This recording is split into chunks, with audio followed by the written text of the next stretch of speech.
Hey everyone, and welcome. Today, we're going way beyond just bricks and mortar. We're going to look at the invisible framework that holds up the entire profession of architecture in India. We'll explore what it really means to be a professional architect, and trust me, it involves a lot more than just having great design skills. You know, it's so easy to look at a stunning building and just think, wow, what a piece of art. And sure, that's part of it.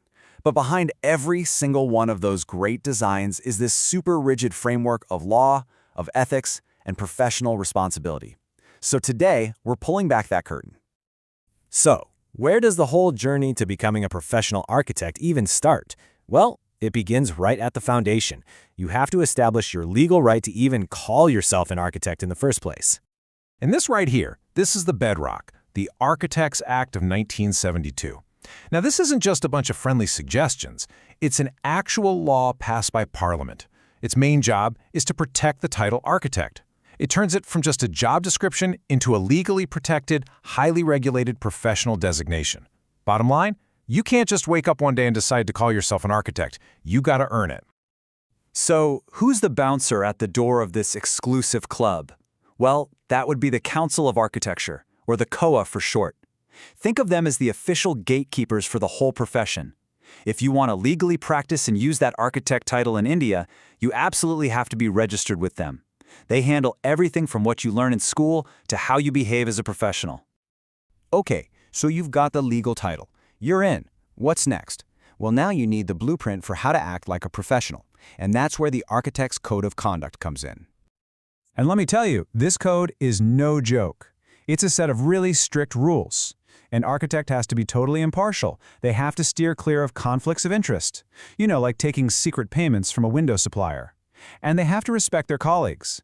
That means not trying to steal a project from another architect. And here's the one that gets a lot of people. You can't advertise your services. Sounds kind of weird in today's world, right? But the whole idea is to uphold the dignity of the profession, making sure architects compete on their actual skill and reputation, not just who has the biggest marketing budget. This impartiality thing leads to one of the absolute trickiest parts of the job. It's this delicate balancing act. On one side, the architect is the client's biggest advocate, making sure they get top quality. But on the other side, they have to be a totally neutral administrator of the contract, making sure the contractor gets treated fairly and, crucially, paid on time. In a way, they're the referee, stuck between the person with the money and the person doing the work. Okay, let's switch gears and tackle something really important that honestly, a lot of people misunderstand. Once a design is made and someone's paid for it, who actually owns it? This is a big one. Let's get real for a second. The client has paid you, sometimes a ton of money, for all these drawings and plans. So, who owns them? The client? The builder? What do you think? And the answer is the architect. The client's payment gets them a license, and that's the key word here, a license to use those drawings for one specific project on one specific piece of land. But the intellectual property, the copyright itself, stays with the architect. That means the client can't just take those plans and build the exact same house down the street. Of course, all this professional work has to be paid for. So let's talk about the business side of things.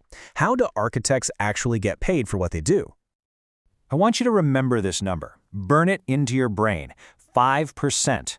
It's probably the single most important figure when we're talking about standard architectural fees in India. So what's the big deal with 5%?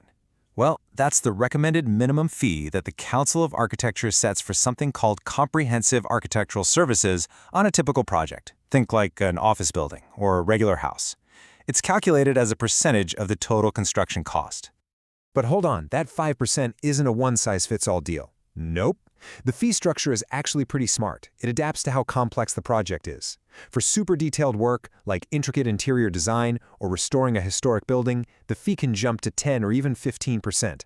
But for projects where there's a lot of repetition, like a massive housing complex with the same apartment layout over and over, that percentage actually goes down. It's all about matching the fee to how much brainpower and effort the architect has to put in. And you don't just get one big check at the end of the project. That would be pretty crazy, right? Instead, the fee is broken down into stages, and each payment is tied to hitting a major project milestone. It kicks off with 10% when you've got the basic concept down. It grows to a total of 45% once you've submitted all the drawings for government approval, and it keeps going like that until the project's totally finished. This system protects everybody, the architect and the client all the way through. Okay, we have covered a ton of ground here. The law, the ethics, the business of architecture. You think you've been paying attention? Let's find out. Pop quiz time!